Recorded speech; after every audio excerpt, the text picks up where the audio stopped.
of teaching. Now, I'm going to glance over at my screen from time to time because I do have my notes there. And hopefully at the end, you'll have some questions and I'm more than happy to answer. So, first of all, what I want to say is one of the things that's going to really help you to stay sane, as Laulu mentioned, we don't want to be tearing out any hair, is having a structure and routine. So it's important, especially when you're working from home, that you do have a structure in place and a routine in place. For example, my routine is that I wake up at 6 a.m. and between 6 and 8 is my personal time. And you need to allocate personal time because one of the challenges of homeschooling is that you don't get a break from your children. And especially when it comes to the lockdown, you really don't get a break. And so, you need to actually have allocated personal time, me time. And that's time for me to have a shower undisturbed, pray, read my Bible, be in God's word, have that devotional time so that I can have the peace of God to really navigate through the day. And so that's something that I would say is quite crucial. Now, children actually thrive from routine. They do. And what we actually do is we draw one up. We have a timetable that I have up on my screen daily. I have it printed around the house so that I'm accountable to that. And the children know what to expect and when. And it kind of helps you to keep things organized for yourself.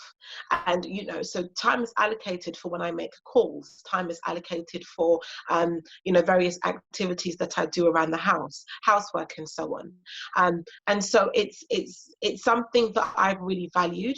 But when it comes to how much time to allocate to teaching and learning with your children, I would say that 2 hours is a very good amount of time. It's adequate time. Now, I know that there are different schools that are doing things differently. Some schools have a set program of what you're supposed to do throughout the day. Other schools have just sort of thrown resources at parents and said, okay, work with it, manage it. And some of you are, it's a bit of both and you're just trying to figure it all out. But essentially what you should know is that a little and often is good enough. And 2 hours is adequate, generally speaking. Now I'm talking about primary school age children. If you have secondary school age children, I would say 2 hours, have a break, and then do another 2 hours. And that's enough. And some people, when I say that, they're like, what do you mean? Like, school is from 9 till 3. And that's true. But if you think about how much time is wasted commuting in between lessons, assemblies, break time, lunchtime, and then at the same time, in a classroom setting, a teacher has to divide her attention between X amount of students. And I know as a teacher, I had special educational needs to deal with, behavior management, English as an additional language of 25 plus students. And you don't necessarily have that dynamic at work when you are dealing one-to-one with your child or children. And so it's a lot more intensive and the time factor is very much condensed. So if you work with that, that will essentially really help you. Now, some schools, if you're in the position whereby the school has like overloaded you with a massive work and you're thinking, oh my gosh, just remember that the schools have to cover themselves. So they're giving you an abundance of work to cover their backs so that nobody can turn around and say they haven't done their job. And so please don't think that if you don't get through all of it, you're failing your child, they're going to be behind and it's the end of the world. It's not. They're just they're trying to overcompensate for just in case. Okay, so if you work with that time factor, honestly, you'll be fine. Secondly, what I wanted to say is that it's really important to protect your peace. And, that the environment at home is so crucial. The home is meant to be our sanctuary. And so really what you don't want to do is for it to be a hostile environment because you're stressed and you're overwhelmed. And that's why it's so key that as you allocate time in your timetable and you make time for yourself. And when you do, whether it's to do your work, whether it's to be on your phone, whether it's to be in your word, whether it's to go for a walk, whatever it is, you have to educate your children to say, this is my time now. If you're a mum, this is mummy's time and you need to give me space. And the thing is, if during those 2 hours or 4 hours that has been broken up into 2 hours, you have made sure that that time has not been compromised. You have not been distracted because you've been on your phone whilst you're teaching and learning with them. You have given them that dedicated time. You won't feel guilty later on when you say, Mummy needs her space. Okay, so it's important for boundaries to be respected, for them to respect your boundaries, for you to protect your peace, but at the same time, for you to respect the boundary that this is their allocated time for learning. I'm going to put my phone on silent. If it's something that's possible to do, I appreciate that with the nature of your job, that may not necessarily be possible. But if it is, put your phone on silent, put aside the distractions, and be completely dedicated to that time.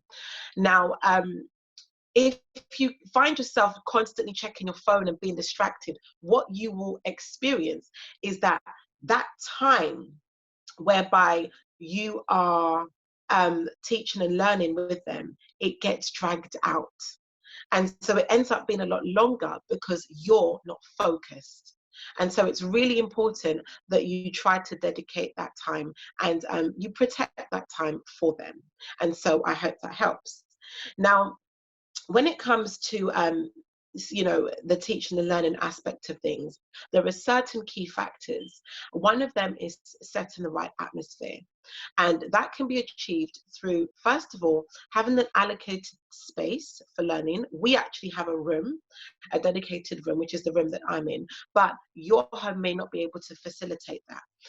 Whatever the case is, if it's an area in their bedroom, if it's the dining table, have that allocated space. You can personalize it with posters and what have you.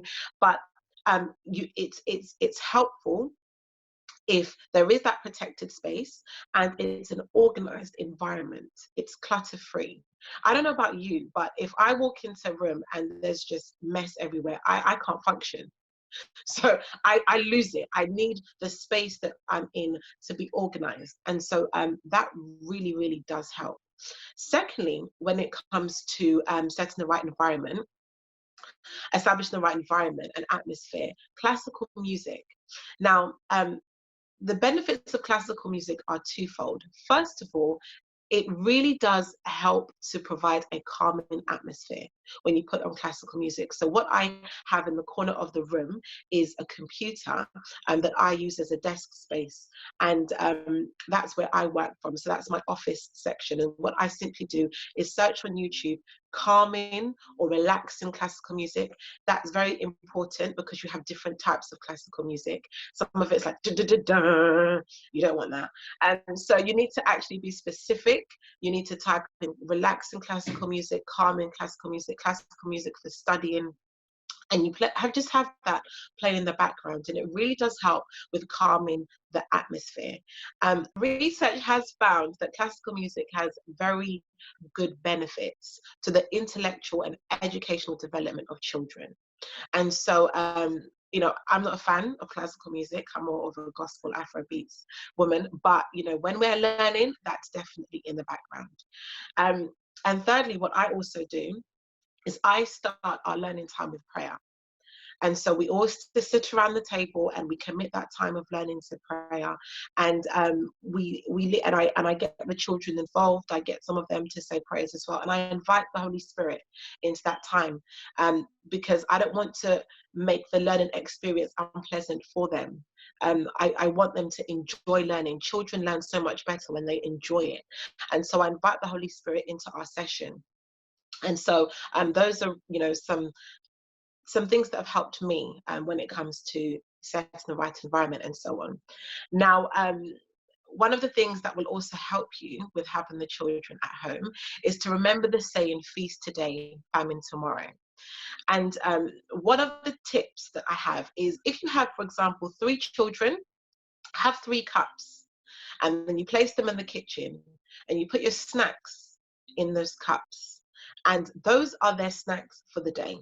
Now, they can access those snacks whenever they want to, but once those snacks are finished, that's it.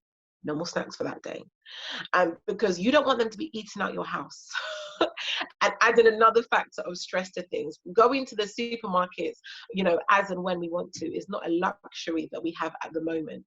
And I've seen lots of really funny memes and comments and statuses where parents, like, they're just eating out the whole house. And it's not necessary, because when they're at school, they have allocated time for eating.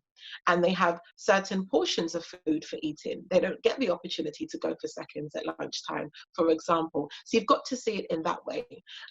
So that's another way to stay sane. You know, really just remembering feast today, famine tomorrow. Organize the food, the lunch times that when they eat, and organize and have appointed the amount of snacks that they're going to eat as well throughout the day. I'd also say perspective is really important.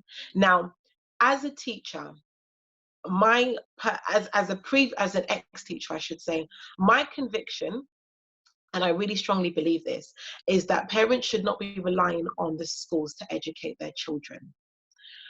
The schools can only reinforce, or should only really reinforce, what we are putting into our children at home.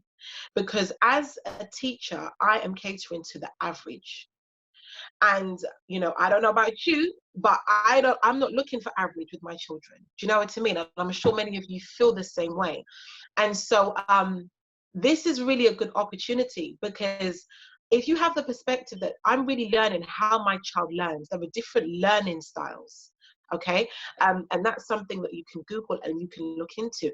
Understand, what is your child's learning style? What works for them? Where are they?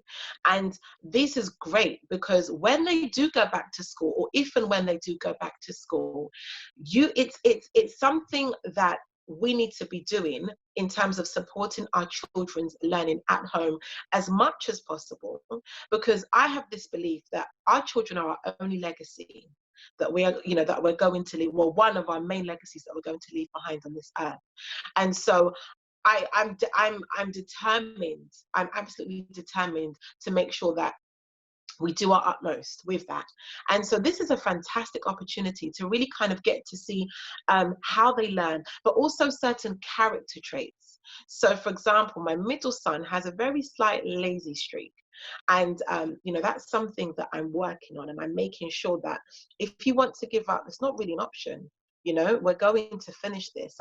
And so I'm dealing with character as much as I'm teaching him. And this is a fantastic opportunity for you to see certain things that you can work on within your children. And so having that perspective, I think, will really help. Lastly, to round up, I think it's important to connect with your children whilst you are teaching them. So there are certain ways that you can do that. First of all, praising on purpose. You have to be very conscious to praise them. And so if you find yourself being irritable, being nagging, being negative, you've got to kind of have it in the back of your mind. Okay, I need to stop. I need to make sure that I praise and I encourage them. Because if everything that's coming out of your mouth is a negative, they're going to just shut down. And they're not going to be very responsive to the learning. So you have to be very deliberate in praising them and encouraging them. You've also got to know when to give them a break. It's okay for them to have a break and to come back. We're going to come back. We're not leaving this, but you can have a break. You know, give yourself 5 minutes, walk around, you know, get some water. At the same time, you've also got to be able to gauge when your children are getting tired. You know, you can usually kind of see it when you're losing them a bit. And so perhaps that's an opportune time to, okay, let's have a break and let's come back to it. Usually after 45 minutes, after an hour, that's when you kind of break it up a bit. And then you come back, if that's the case. And at the same time, you want to be able to, you want to stretch and challenge them, because a child is able to tell if you don't really believe in their ability. And so, if it's the case whereby you don't really think that they can do it, they can sense that. So you want to stretch them, you want to challenge them, but at the same time, you don't want to push them too much. If the work is too hard and they feel demoralized, that you've lost them. And so, you know, really studying your child is important to be able to gauge how to pitch the work. At the same time, it's also important to touch your children. And this is one of the things that I've come to learn through my journey. When my child, either one of them, are starting to lose it a bit, perhaps they're losing focus, they're losing concentration, I can see that they're getting distracted, just as very gentle touch on the arm or the shoulder, and me calming my voice down and slowing it down and saying their name and waiting for them to regain eye contact, completely changes things, and then we can resume back to the work. And this is especially important with boys, I find, because I don't know about your children. I've got 2 boys, and my 7 and 5-year-old are boys, and then my daughter is a girl. They don't know how to sit down. They don't know how to sit down. So sometimes just that act can really help to reconnect with them and get them to refocus and realign with what we're doing. Lastly, I would also say, don't give yourself homework as a parent. And so as you are doing the work with them, it's very important that you, at that time, try to see if you can assess what they're doing, mark it if that's something that is within your ability, and set what it is that they're going to do the next day, there and then, in that time. You don't want to now have to give yourself homework whereby later on you're having to allocate time to prepare what to do and so on and so forth. Do it then. Assess the work then. Give them feedback then. Prepare the work then. Okay, you've done such and such today, but I can see that we need to work on this a little bit more. We need to build up on this. So how about tomorrow we're going to do that? Or you're making your notes as what you're going to do for the following day. Use that time. And very quickly before I end, if you have more than one child, what I do is I have different levels of work for the children to do. So if my middle child, so let's say, for example, my middle child will have certain pieces of work I know that he can do independently, and certain pieces of work I know that he'll need my assistance with. So whilst he's doing the work that he's doing that he can do independently, I can then direct my attention to the other children. So you have a various levels of work for them to do. Some they can do independently so that you can focus on the other children and support them. And when those children are doing independent work, you are then able to give your attention to the other children and so on. And to be honest, if it's the case whereby 2 children need you at the same time, they have to learn to wait. A teacher in a classroom has 25 plus students, but they have to learn to wait for when it's their time to be able to talk. So, my children, I always say this to my children, I am one person. They know this line very well. I am one person. You have to wait. Okay. So those are some quick tips. I kind of whizzed through them very quickly, but I think I did 20 minutes. I was timing myself. Did I do okay? Yes, indeed. 20 Thank you minutes? so much. Thank you so much, Afia. So I Yeah, hope that helps. yeah, that was really, really fantastic. We have one question already, and everyone please start typing in your questions. We have 10 more minutes before the room times out. So this question is from Louisa, and it says, how do you carve out time for homeschooling when you are working a normal 9 to 5? How do you time? Okay. Is she working a 9 to 5 at home? Yes, I believe so. Oh, okay. So I'm not sure if the school has provided work for the child to do, and I'm not sure what the ages of the children are. Some of the work that you can access, some of the websites that you can access actually help your children to do independent work on the computer. And so depending on the age of the child and whether or not that's appropriate, it may mean that some of the time is given to them doing independent work on the computer, which is still supporting their learning. Now, I would like to think that most employers are going to be somewhat considerate and sensitive to the situation that parents are in a position now where they're having to homeschool. And if that is the case, then and if that's not the case, then I would suggest having a conversation with your employer and saying, look, I need at least 2 hours of the day to be able to dedicate to teaching and learning. And perhaps you make up those 2 hours later on, or what have you. Or maybe you do 1 hour where you're focused one-to-one with your child, and then another hour where they're able to do independent computer work. And so I hope that helps. But hopefully, if you just have it in mind that I just need 2 hours to put aside as an average, 2 hours should work a day. That usually is quite doable if you think about it, in terms of, because even if you're working a 9 to 5, they would still give you break times and lunch times and so on. So hopefully, knowing that 2 hours is enough, you'll be able to find that time within your schedule. Okay, I hope that helps.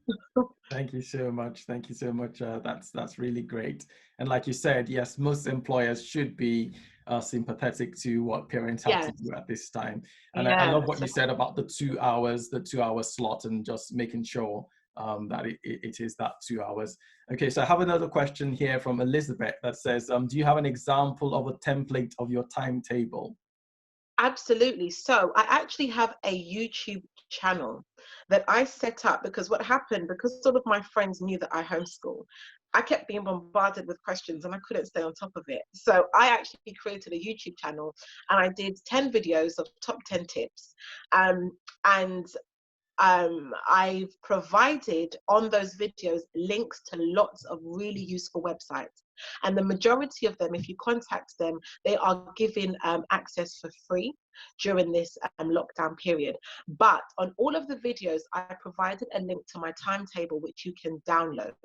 So the YouTube channel is Team Bayayi, which is my surname. And I believe my surname has come up on my picture. Is that right? Can you see it? Yeah. So Bayayi. So if you just type in Team Bayayi onto the YouTube channel, onto YouTube, sorry, our channel will come up, and I have 10 top tip videos, and I've also provided really useful links in the comments sections to all of those videos, as well as the timetable, which you can download and use as a template. And I've allocated time for everything, so you can see how I do it. Just to make you aware, we are keeping the channel after the lockdown period, where we're going to be sharing lots of tips and ideas on education and development with children. And so please do subscribe, and so that you get notified when these videos come up. So for example, the next video that we're doing is how I taught my children how to read, how I taught them how to write, and so on. And I'm using all of the information, the knowledge and the background that I have, from my teaching experience, from my psychology degree, as well as me being a homeschooling mom of 3. And we're pouring that into the YouTube channel. And my husband is a creative, so he's made the videos fun as well. And so I hope that helps. Thank you so much, Afia.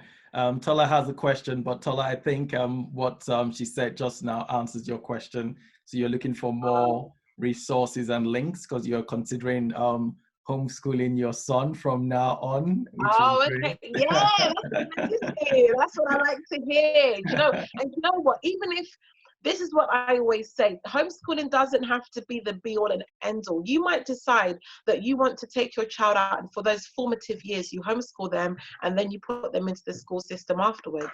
So it might for you just be a season. That was the mindset that I had, to be honest, going into it. I wanted to do it for primary school, and then they go to mainstream and secondary school. Now I'm all in. We're just going to go, the full, the long haul. But yeah, so this is what I always say, like, and if it doesn't work out, you can always put them into school, so, but at least you've tried, at least you've made, you tried something out. And so I'd say go for it. We're also on Instagram, actually, which is Team Bayayi. And on our Instagram page, again, on our Insta stories, and on our page, I'm always sharing tips and ideas, and making people aware of things that are happening, that are useful, especially as a Christian parent. My husband's a pastor, he's in the ministry. So, we are, we're very much raising our children to be God-fearing as well. And so, please feel free to follow us, and I hope that it will help, as you do. Okay, great. So I have another question. It says, how do you teach subjects? How are you able to teach all the subjects, especially when you've got more than one child? Okay, so for example, what we do is English and maths. I focus on English and maths, and I have tutors that do music, so they come to the house and do music.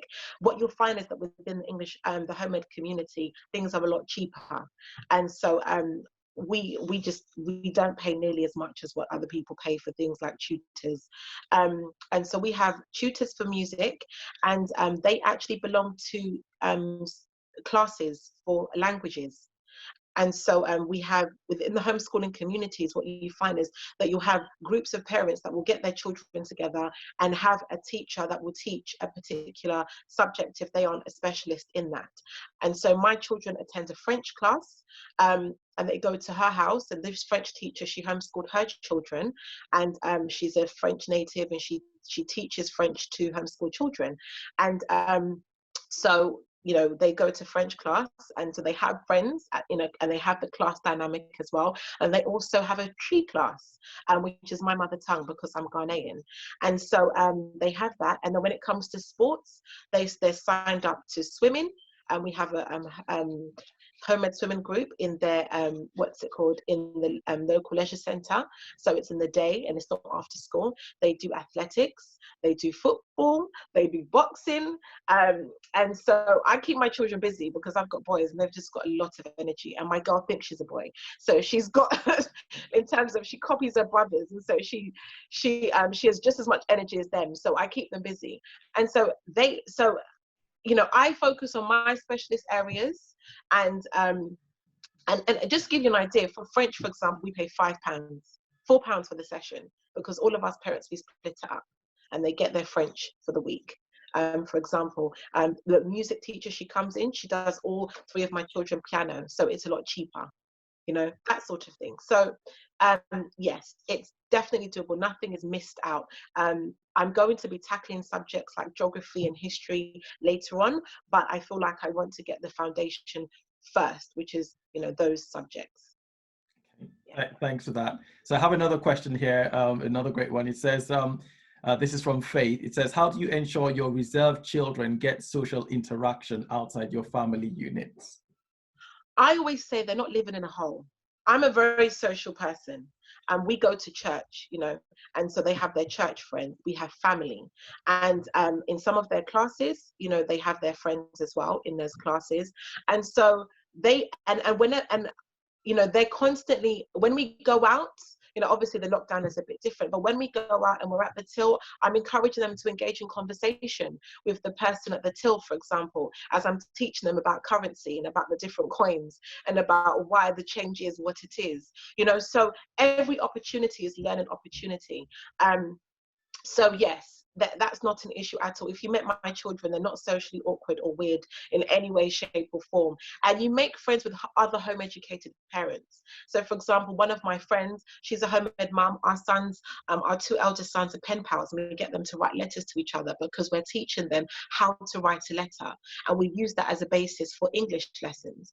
And so she has this friend in Brighton who he writes to. And when with birthdays, they invite each other. And so you will have friends, you will have family, you will have church, you will have classes that they go to. And really, how many friends does a child need? Really? Do you know what I mean? Like, I get that schools have X amount of children, but how many friends do they have within that school environment? That's what I say. So it's honestly not an issue at all. If anything, I think they're more socially advanced because they are interacting very much so with adults and children of all types of ages. In their class, for example, in their French class, it's not confined to age. So they have children who are older and children who are younger. And I think that actually provides a greater breadth of social skills. So yeah. Thanks for that. So there's another one here that says, it would seem to homeschool, one has to quit their work. Am I correct? No, you're not. So I work from home. I own a business, and my husband works as well as being a pastor. I have friends who homeschool that are single mums. And so, they've worked out, and what they've done is they've partnered with other homeschooling parents, for example. So this homeschooling mum has their children and does this with them. And then on certain days, they'll have the children and they'll do that with them. So they've partnered and they've worked it out that way. So it did, and I think, to be honest, after the lockdown, a lot of employers are going to find it difficult to justify people having to be at work when this is proven that many jobs can actually be done from home. So I think a lot of jobs are going to change, and it's going to provide a great opportunity to work from home, or at least on certain days of the week. And you can have those days of the week where you allocate learning. And then the other days, for example, when you have to go to work, you put them in classes, or they go to activities, for example. So there are ways to work around it, absolutely. Okay, great. So there was another question that says, how do you assess the children's progress, especially children going to secondary school or children in secondary school? And there's another similar question that says, does homeschooling limit their chances of the choices of schools at the secondary school level? Okay, so how do you assess how they're doing? To be honest, a child that is homeschooled is going to be more advanced, generally speaking. The statistics internationally do show that homeschooled children generally do the best. And that's better than private school, better than state schools, because the learning is tailored to the child, and you're not limited by the national curriculum or the pace of the national curriculum. And so you don't really have to worry about them not doing well, if I'm honest with you. That's not usually the case. And so now, of course, if there are special educational needs, that can be slightly different. But if we're talking just your average child, it's usually not an issue. So in terms of how they're doing, it's, I simply just have conversations with other parents and find out what their children are doing. I'm quite cheeky, and I actually visit private schools, on open days and that sort of thing, as a prospective parent, just to kind of gauge what they're doing, get an idea, and that kind of helps me, in terms of levels, to kind of gauge what to do. But also, the national curriculum is easy for you to access online, so you can see what a child is supposed to be doing at a certain level. And so if you need guidelines for that, great. And in terms of secondary school options, well, no. As I said, the children are usually very able students. And so if it's the case whereby they need to go into a secondary school and they can pass the exams to do so, if it's that type of school, more than likely they will, they will do exceedingly well with those exams. So no, it doesn't, I have a number of home-ed friends who homeschooled for primary school and their children went on to secondary, and it was not an issue, because the educational system is aware that this is an option that parents choose. They don't make it public knowledge, but they are aware.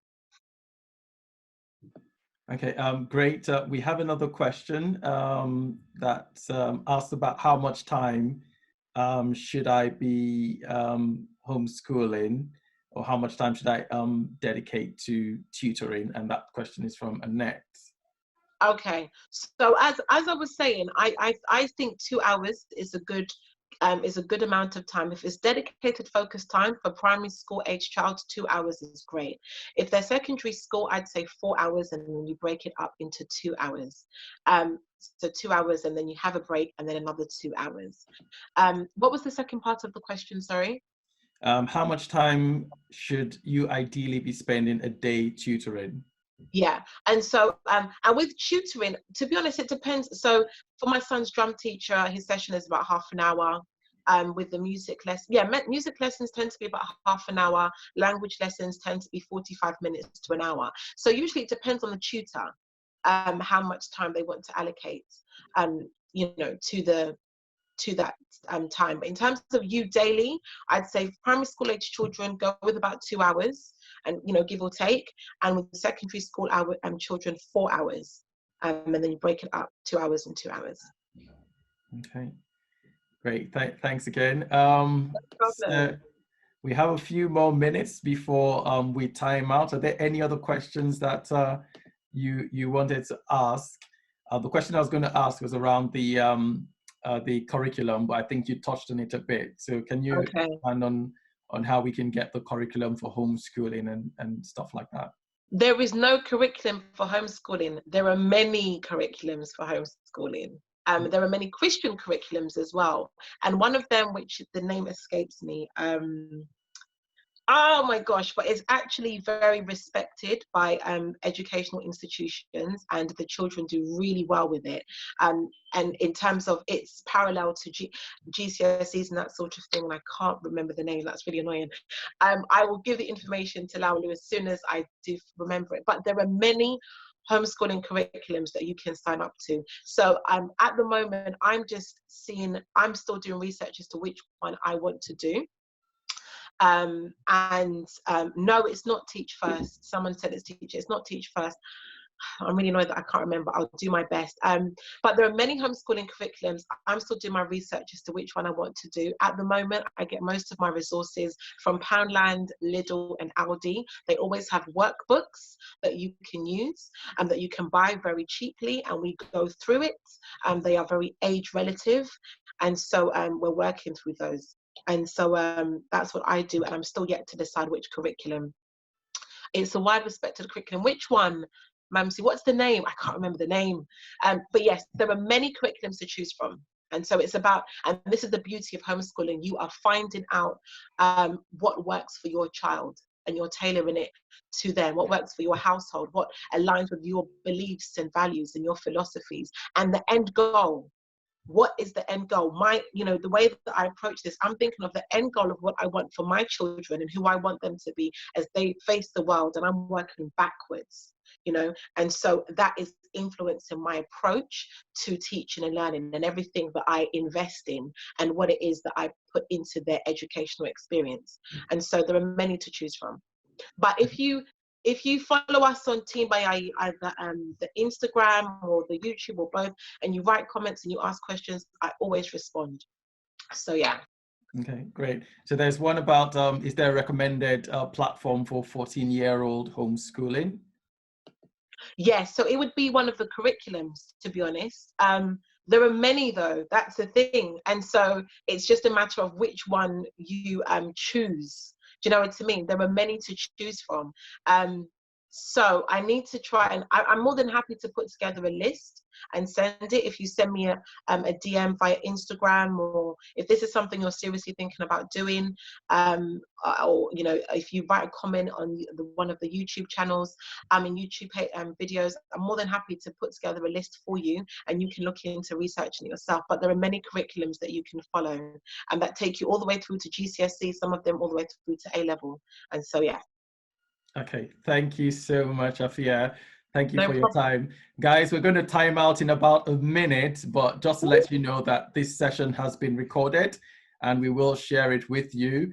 If you'd like more information, you can send us an email at admin@transformationhouse.org.uk, and we'll get you connected to, So someone's asking Afia, and we'll be able to connect you with her. So very quickly, what's your Instagram handle in 40 seconds? Let me type that in so everyone can see that. Instagram handle is Team Bayayi. So you can see my surname, Bayayi, Team Bayayi. That's the Instagram handle, that's the YouTube page. So we're putting up videos all the time. I'm giving tips to parents, even if you don't homeschool but you want to support your children, make sure that you're giving them, we're always putting up videos weekly. So that's the YouTube channel, and Instagram, we're always sharing tips and ideas, pictures, videos, what have you, inspiration. So it's Team Bayayi on both YouTube and Instagram, and that's my surname up there. So that's how you spell Bayayi, Bayayi. And if you DM me or send me a comment on YouTube, I'll always respond.